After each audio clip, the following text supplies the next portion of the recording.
ओम शांति। अॼु जी मुले तारीख़ आहे 20/2/2026। अॼु मिठा मिठा प्रार्थना चवंदा मीठे मीठे ॿार तव्हांजी कमाई तव्हांखे कमाई जो ॾाढो शौक़ु हुजणु खपे। हिन पढ़ाई में ई कमाई आहे। प्रश्न: ज्ञान जे सागर ज्ञान जे बिगर कहिड़ी ख़ुशी जी ॻाल्हि बि विघ्न रूप ठही वेंदी आहे। उत्तर: साक्षात्कार थियणु। ये त ख़ुशी जी ॻाल्हि आहे, लेकिन अगरि यथार्थ रूप सां ज्ञान न आहे त ॿियो बि मुंझी वेंदा आहिनि। सम्झो कंहिंखे बाप जो साक्षात्कार थियो, बिंदु ॾिठो त छा सम्झंदा, ॿियो ई मुंझदा। इन करे ज्ञान जे बग़ैर साक्षात्कार सां कोई फ़ाइदो ई न आहे, है न। इन में ॿियो ई माया जा विघ्न पवणु लॻंदा आहिनि। कईअनि खे साक्षात्कार जो उल्टो नशो बि चढ़ी वेंदो आहे। गीता तक़दीर जॻाए करे आई आहे। ओम शांति। मिठे मिठे रूहानी ॿारनि गीत ॿुधियो, नयनि बि ॿुधियो, पुराणनि बि ॿुधियो, कुमारनि बि ॿुधियो कि हीअ पाठशाला आहे। पाठशाला में कोई तक़दीर ठाहिबी आहे न, कोई न कोई तक़दीर ठाहिबी आहे। हुते त अनेक प्रकार जी तक़दीर आहिनि। कोई सर्जन ठहिण जी, कोई बैरिस्टर ठहिण जी तक़दीर ठाहींदा आहिनि। तक़दीर खे एम ऑब्जेक्ट चइबो आहे न। तक़दीर ठाहिण बग़ैर पाठशाला में छा पढ़ंदा। हाणे हिते ॿार ॼाणंदा आहिनि कि असां बि तक़दीर ठाहिण आया आहियूं। नई दुनिया जे लाइ पंहिंजो राज्य भाग्य वठण आया आहियूं। ये राजयोग आहे ही नई दुनिया जे लाइ, उहा पुराणी दुनिया जे लाइ। पुराणी दुनिया जे लाइ बैरिस्टर, इंजीनियर, सर्जन आदि ठहींदा आहिनि। उहो ठहींदे ठहींदे हाणे पुराणी दुनिया जो त टाइम ॾाढो थोरो आहे, उहो त ख़तमु थी वेंदो। उहा तक़दीर आहे हिन मृत्यु लोक जे लाइ, यानी हिन जन्म जे लाइ। तव्हांजी पढ़ाई आहे नई दुनिया जे लाइ। तव्हां नई दुनिया जे लाइ तक़दीर ठाहे करे आया आहियो। नई दुनिया में तव्हांखे राज्य भाग्य मिलंदो न।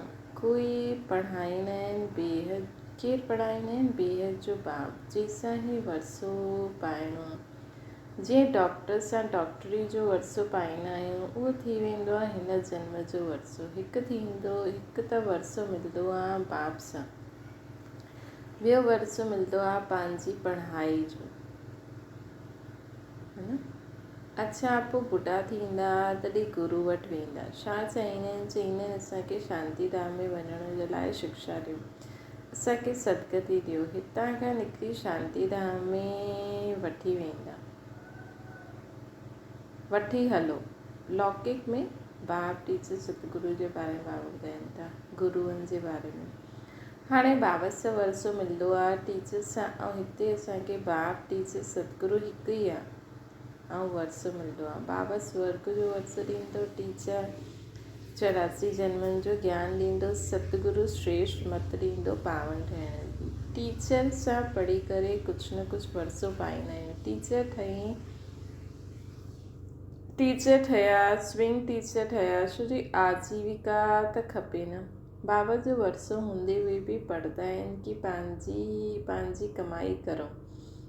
गुरू सां त कुझु बि कमाई थींदी न आहे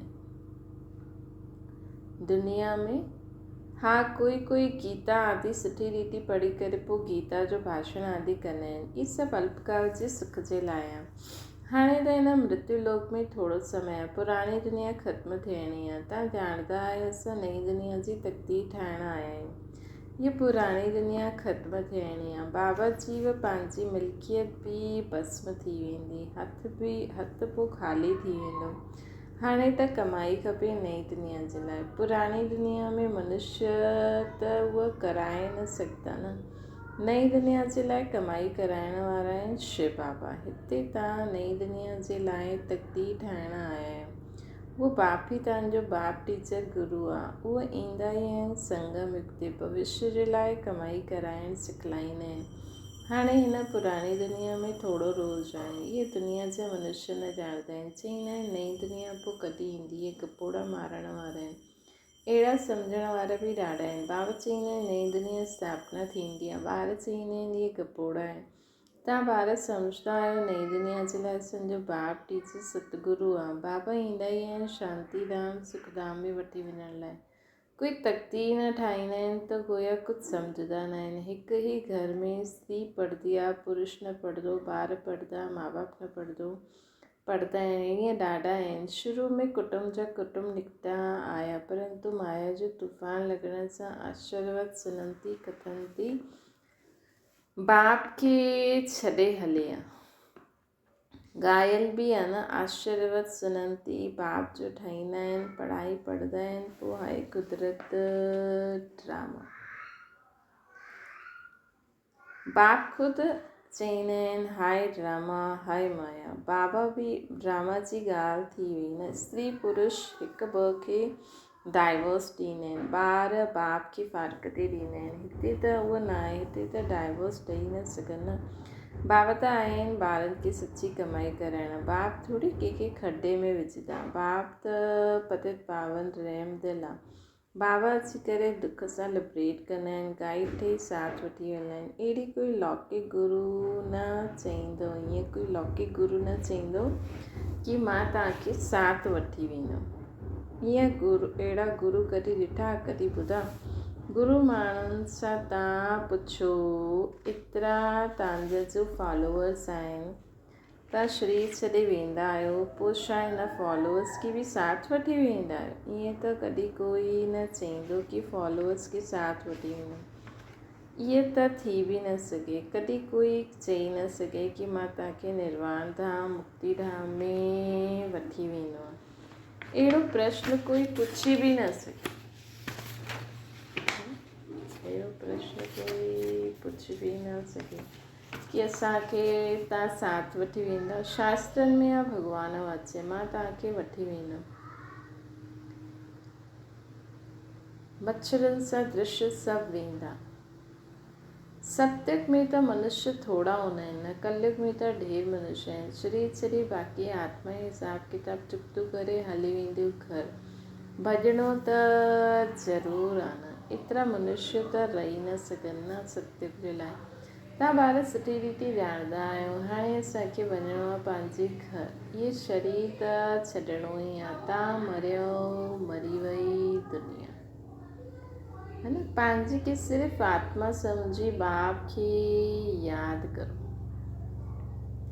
ये पुराणो चोलो त छॾिणो ई आहे। ये दुनिया बि पुराणी आहे। जीअं पुराणे घर में वेठा आहियूं, नयो घर त साम्हूं तयारु थींदो रहंदो आहे न असांजो।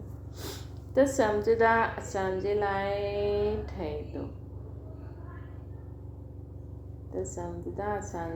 ठहे थो, बुद्धि हली वेंदी पंहिंजे नए घर। हिन में इहा ठाहियो, इहा करो। ममत्व सॼो पुराणे सां मिटी करे नए में छुटी वेंदो आहे न। उहा थी वई हद जी ॻाल्हियूं। इहा बेहद जी दुनिया जी ॻाल्हि आहे। पुराणी दुनिया सां ममत्व मिटाइणो आहे, इहा नई दुनिया में लॻाइणो, है न। पुराणी दुनिया सां ममत्व मिटाइणो आहे, इहा नई दुनिया में लॻाइणो।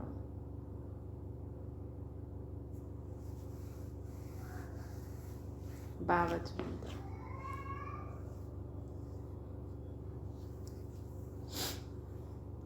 चवनि था पुराणी दुनिया सां ममत्व मिटाइणो आहे, नई दुनिया में लॻाइणो। ॼाणंदा आहियूं पुराणी दुनिया त ख़त्म थी वञणी आहे। नई दुनिया आहे स्वर्ग। उन में असां राजा ई पद पाईंदा आहियूं। जेतिरो योग में रहंदव, ज्ञान जी धारणा कंदव, ॿियनि खे बि सम्झाईंदा, ओतिरो ख़ुशी जो पारो चढ़ंदो वेंदो।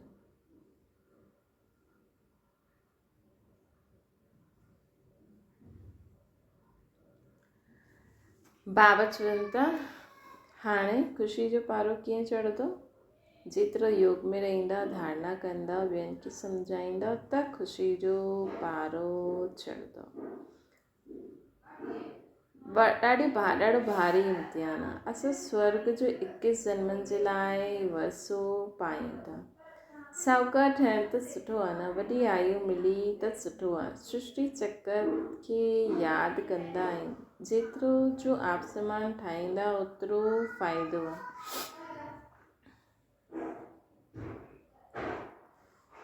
सृष्टि चक्र खे यादि कंदा आहिनि सभु, जेतिरो जो आसमान ठाहींदा ओतिरो फ़ाइदो आहे। राजा ठहिणो त प्रजा बि ठाहिणी पवंदी न।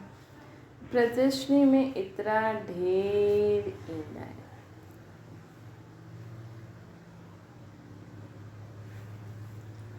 प्रदर्शनी में एतिरा ढेर ईंदा आहिनि। बाबा चवनि था, ई सॼी प्रजा ठहींदी वेंदी। श्री अविनाशी ज्ञान कॾहिं बि विनाश न थींदो आहे, बुद्धि में अची ईंदो आहे। पवित्र ठही पवित्र दुनिया जो मालिक ठहिणो। पुरुषार्थ जास्ती कंदव त प्रजा में उच्च पद पाईंदा, न त कम दर्जे वारी प्रजा ठही वेंदा। नंबरवार त हूंदा ई आहिनि। राम राज्य जी स्थापना थिए थी, रावण राज्य जो विनाश थी वेंदो। सप्तक में त हूंदा ई देवी देवता। बाबा सम्झायो आहे, ये याद जी यात्रा सां त सतो प्रधान दुनिया जा मालिक ठही वेंदा। तव्हां सतो प्रधान दुनिया जा मालिक ठहींदा। मालिक त राजा प्रजा सभु हूंदा आहिनि। प्रजा बि चईंदी, भारत असांजो सभिनि खां ऊचो। बराबरि भारत ॾाढो ऊचो हुयो। हाणे थोड़ी आहे, ज़रूरु ऊचो हुयो न। हाणे त बिल्कुलु ई ग़रीब थी विया आहिनि। प्राचीन भारत सभिनि खां साहूकार हुयो। तव्हां ॼाणंदा आहियो, बराबरि असां भारतवासी सभिनि खां ऊच देवी देवता कुल जा हुयासीं। ॿियो कोई खे देवता चई न सघंदा आहियूं। हाणे तव्हां बच्चियूं इहे पढ़ंदा आहियो, पोइ ॿियनि खे सम्झाइणो आहे। मनुष्य खे सम्झाइणो त आहे न। तव्हां वटि चित्र बि आहिनि, तव्हां सिद्ध करे बदिलाए सघंदा आहियो। इन्हनि इहे पद कीअं पायो, अॻे अक्षर तव्हां सिद्ध करे सघंदा आहियो। हाणे पोइ इहे पद पाइनि था शिव बाबा सां। उन्हनि जा चित्र बि आहिनि। शिव आहे परमपिता परमात्मा। बाबा चईंदा आहिनि, ब्रह्मा द्वारा तव्हांखे योग बल सां 21 जन्मनि जो वरसो मिलंदो आहे। सूर्यवंशी देवी देवता विष्णुपुरी जा तव्हां मालिक ठही सघंदा आहियो। शिव बाबा दादा ब्रह्मा द्वारा इहे वरसो ॾियनि था। पहिरियों इन्हनि जी आत्मा ॿुधंदी आहे न। ब्रह्मा बाबा जी आत्मा ई धारणा कंदी आहे। मूल ॻाल्हि त आहे ई आहे। चित्र त शिव बाबा जो ॾेखारींदा आहिनि। इहे चित्र परमपिता परमात्मा शिव जो आहे। ब्रह्मा विष्णु शंकर आहे सूक्ष्म मतनि जा देवता। प्रजापिता ब्रह्मा त ज़रूरु हिते खपे न। प्रजापिता ब्रह्मा जा ॿार तव्हां ब्रह्मकुमार कुमारियूं ढेर आहियो। जेसिताईं ब्रह्मा जा ॿार न ठहनि त ब्रह्मन न ठहनि त शिव बाबा खां वरसो कीअं वठनि, है न। त ब्रह्मन ठहिणो आहे त ठहींदा, तॾहिं शिव बाबा सां स्वर्ग जो वरसो मिलंदो। न त शिव बाबा खे यादि कंदा रहंदा त द्वापर कलयुग में उच्च पद पाईंदा। जंहिं बि धर्म में ईंदा, पोइ जॾहिं बि ईंदा भगत ठहींदा त सुठा भगत, ॿिए धर्म में ईंदा त उच्च पद पाईंदा। कुख जी पैदाइश त थी न सघे। घायल बि आहे न मुख वंशावली। तव्हां चईंदा असां प्रजापिता ब्रह्मा जी मुख वंशावली आहियूं। उहे गुरूअनि जे फॉलोअर्स हूंदा आहिनि। हिते तव्हां हिक खे ई बाप टीचर सतगुरु चईंदा आहियो त बि इन्हनि खे न चईंदा आहियो। ब्रह्मा बाबा खे निराकार शिव बाबा खे ई चईंदा आहिनि। ज्ञान जो सागर उहो आहे न, बाबा आहिनि। सृष्टि ते आदि मध्य अंत जो ज्ञान ॾींदा आहिनि। टीचर बि उहा निराकार, सो जो साकार द्वारा असांखे ज्ञान ॿुधाईंदा आहिनि।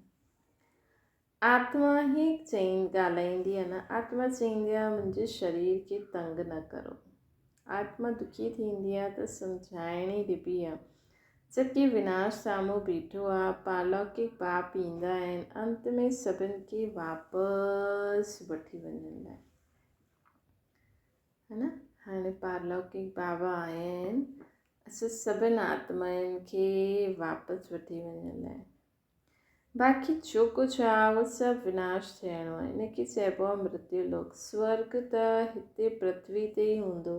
देलवाड़ा मंदिर ठहियलु आहे न, हेठि तपस्या था करो, मथे स्वर्ग आहे, न त किथे ॾेखारींदा। मथे में देवताउनि जा चित्र ॾेखारींदा आहिनि। उहे बि हूंदा त हिते ई न। सम्झाइण जी ॾाढी युक्ति खपे। मंदरनि में वञी करे सम्झाइणो खपे। ये शिव बाबा जो यादगार आहे, जो शिव बाबा असांखे पढ़ाइनि था। शिव आहे वास्तव में बिंदी, परंतु बिंदी जी पूजा कीअं करूं, फल फूल कीअं चढ़ायूं, इन करे वॾो रूप ॾेखारियो अथनि। एतिरो वॾो कोई हूंदा न आहिनि। शिव बाबा में शक्ति अथाह आहे, ज्ञान अथाह आहे, सागर समान गुण अथाह आहिनि, सागर समान। ॾिसो शिव बाबा में वो ज्ञान गुण शक्तियूं आहिनि, लेकिन शिव बाबा वटि असांखे अहिड़ो शरीर न आहे, जनम मरण में न ईंदा आहिनि, त उहो ज्ञान गुण शक्तियूं जो शिव बाबा में आहिनि उहो कीअं दुनिया खे मालूम पवनि। त इहे अलॻि अलॻि देवी देवताउनि जा रूप ठाहींदा आहिनि न। ये शिव बाबा में जो शक्ति गुण ज्ञान आहे उहो ई उनजो ई ओड़ो रूप ठाहींदा आहिनि। ये सम्झो राधे कृष्ण खे ॾिसी करे माण्हू केॾा ख़ुशि थींदा आहिनि, लेकिन हुननि आत्माउनि में उहो गुण उहे शक्तियूं भरण वारो शिव बाबा। मतिलबु शिव बाबा में उहो सभु कुझु आहे, त उहो उन्हनि खे यादि करे त उन्हनि जी आत्मा में बि आया राधे कृष्ण जी, पोइ उहो गुण शक्तियूं उन्हनि जे चहिरे सां नज़र ईंदियूं। त अल्टीमेटली सोर्स शिव बाबा ई आहे।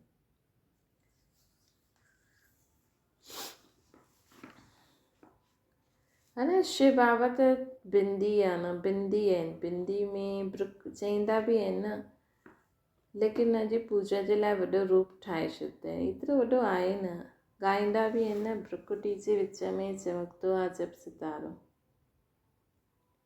आहे बि अति सूक्ष्म बिंदी। वॾी चीज थी हुजे त साइंसवादी वारा झटि उन्हनि खे पकिड़े वठनि। न एतिरो हज़ार सूर्य खां बि तेज़ वारा आहिनि, कुझु बि न आहे। कोई भगत माण्हू बि ईंदा आहिनि, चईंदा आहिनि बसि असांखे इहो चहिरो ॾिसण में ईंदो आहे ब्रह्मा बाबा जो। बाबा सम्झंदा आहिनि उन्हनि खे परमपिता परमात्मा जो पूरो परिचय न मिलियो आहे। हाणे तकदीर न खुली आहे, जेसिताईं बाबा खे न ॼाणनि, इहे न सम्झनि असांजी आत्मा बिंदी समान आहे। शिव बाबा बि बिंदी आहे, उन्हनि खे यादि करिणो आहे। ईअं सम्झनि, जॾहिं ईअं सम्झी करे यादि करनि तॾहिं विक्रम विनाश थियनि।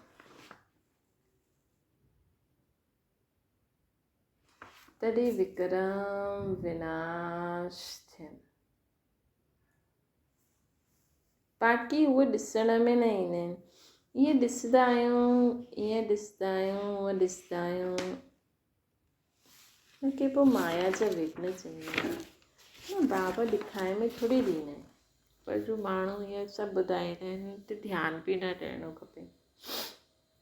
तव्हां ॿार हाणे ख़ुशी सां चईंदा असांखे बाबा मिलियो आहे। मनुष्य त श्री कृष्ण जो साक्षात्कार करे ॾाढो ख़ुशी में डांस कंदा आहिनि, परंतु हुननि सां कोई सदगति थोरी थींदी। इहे साक्षात्कार त अनायास ई थी वेंदो आहे। अगरि सुठी रीति सां पढ़ंदा न त प्रजा में हली वेंदा। साक्षात्कार सां कुझु फ़ाइदो न थींदो आहे। भक्ति मार्ग में वॾी महिनत कंदा आहिनि तॾहिं साक्षात्कार थींदो आहे। हिते थोरी बि महिनत कंदा आहिनि त साक्षात्कार थी वेंदो, लेकिन इससां कुझु फ़ाइदो न आहे। श्री कृष्णपुरी में साधारण प्रजा आदि वञी करे ठहींदा, पर ॾिसो ब्रह्मा बाबा खे बि साक्षात्कार थियो, लेकिन ब्रह्मा बाबा पोइ ओड़ो पुरुषार्थ बि कई न, त असांखे बि भले साक्षात्कार थिए, लेकिन ओड़ी महिनत त करणी आहे। हाणे तव्हां ॿार ॼाणंदा आहियो शिव बाबा असांखे नॉलेज ॿुधाइनि था। बाबा जो फरमान आहे पवित्र ज़रूरु ठहिणो, परंतु कोई पवित्र बि रही न सघंदा आहिनि। कॾहिं पते बि हिते अची करे छिपी करे वेही रहंदा आहिनि। उहो पंहिंजो ई नुक़सानु कंदा आहिनि, पंहिंजे खे ठॻंदा आहिनि। बाप खे ठगण जी ॻाल्हि ई न आहे। बाबा सां ठगी करे करे कोई पैसा वठंदा आहिनि छा असांखे? शिव बाबा जी श्रीमत ते क़ाइदे अनुसार न हलंदा त उन्हनि जो छा हाल थींदो? सम्झिबो आहे तक़दीर में न आहे, न पढ़ंदा ॿियो ई ॿियनि खे दुख ॾींदा रहंदा त हिकु त ॾाढी सजायूं खाइणियूं पवंदियूं, ॿियो पोइ उन्हनि जो पद बि भ्रष्ट थी वेंदो। कोई बि क़ाइदे जे विरुद्ध कमु न करणो खपे। बाप त सम्झाईंदा आहिनि न कि तव्हांजी चलन, बाप त सम्झाईंदा न तव्हांजी चलन ठीकु न आहे। बाबा त कमाई करण जो रास्तो ॿुधाईंदा आहिनि, पोइ कोई करे न करे उहो उन्हनि जी तक़दीर।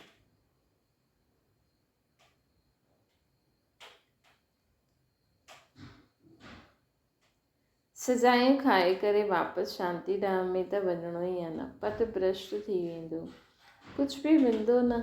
ईंदा त ॾाढा आहिनि, परंतु हिते त बाबा सां वरसो वठिणो आहे न, वरसो वठण जी ॻाल्हि आहे।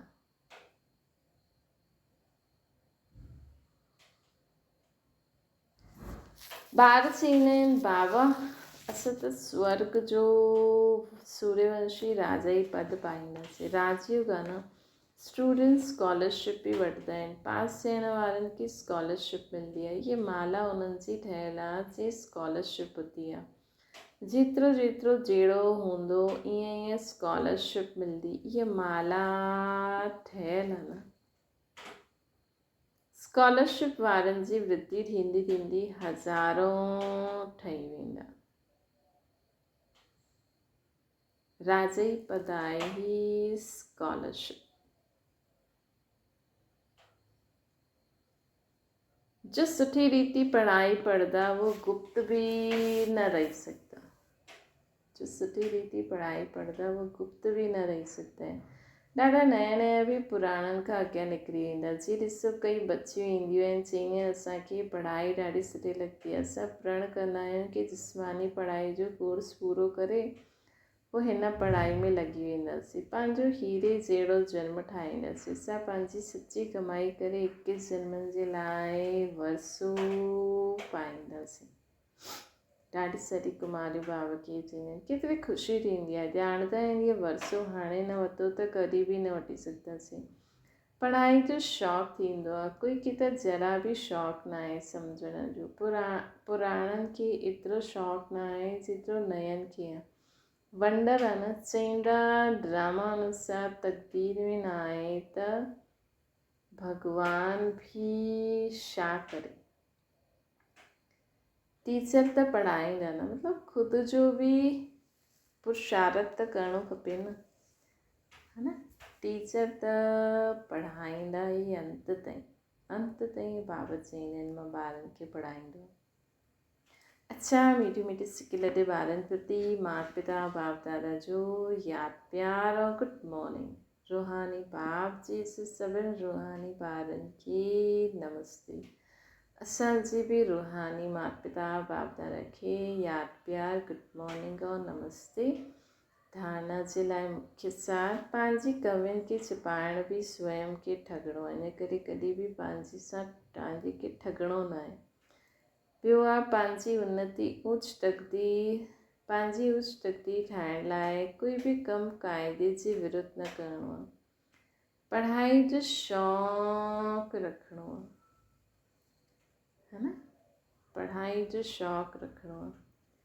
पंहिंजे समान ठाहिण जी सेवा करणी आहे। वरदान अमृत वेले जी मदद व श्रीमत जी पालना द्वारा स्मृति स्वरूप खे समृद्धवान ठाहिण वारा स्मृति स्वरूप ठाहो। पंहिंजी स्मृति खे समृद्धवान ठाहिणो व स्वतः स्मृति स्वरूप ठाहिणो आहे त अमृत वेले जे समय जी वैल्यू खे ॼाणो। जीअं श्रीमत हुन प्रमाण समय खे पहचाने करे समय प्रमाण हलो। जीअं श्रीमत आहे न उन प्रमाण समय खे पहचाने करे समय प्रमाण हलो त सहज सर्व प्राप्तियूं करे सघंदा ऐं महिनत सां बि छुटिजी वेंदा। समय प्रमाण हुन अनुसार हलो जीअं श्रीमत आहे। हुन प्रमाण समय खे पहचाने करे समय प्रमाण हलो, लेकिन श्रीमत ते हलो त सर्व प्राप्तियूं करे सघंदा ऐं महिनत सां बि छुटिजी वेंदा। अमृत वेले जे महत्व खे सम्झी करे हलण सां हर कर्म महत्व प्रमाण थींदो आहे। हुन समय विशेष साइलेंस रहंदी आहे, इन करे सहज स्मृति खे समृद्धवान ठाहे सघंदा आहियूं। स्लोगन आहे यादि ऐं निस्वार्थ सेवा द्वारा माया जी थियण वारा सदा विजयी ठहो। अव्यक्त इशारो संगठित रूप में तव्हां ब्रह्मण वारनि जी आपस में जी संपर्क जी भाषा अव्यक्त भाव जी हुजणी खपे। जीअं फ़रिश्ता अथवा आत्माउनि सां ॻाल्हाईंदा। हिन जे लाइ कॾहिं कंहिंजी ॿुधी हुई ग़लती खे संकल्प में बि स्वीकार न करो, न ई ॿियनि खे कराइणो। सभी आत्माऊं पाप समान सुठियूं। ईअं जॾहिं स्थिति थिए तॾहिं बाप जी जो शुभकामना ऐं हिकमत संगठन जी उहा प्रैक्टिकल में थींदी ऐं तव्हां द्वारा बाबा जी प्रत्यक्षता थींदी। अच्छा, ओम शांति। बाबा की यादि करो।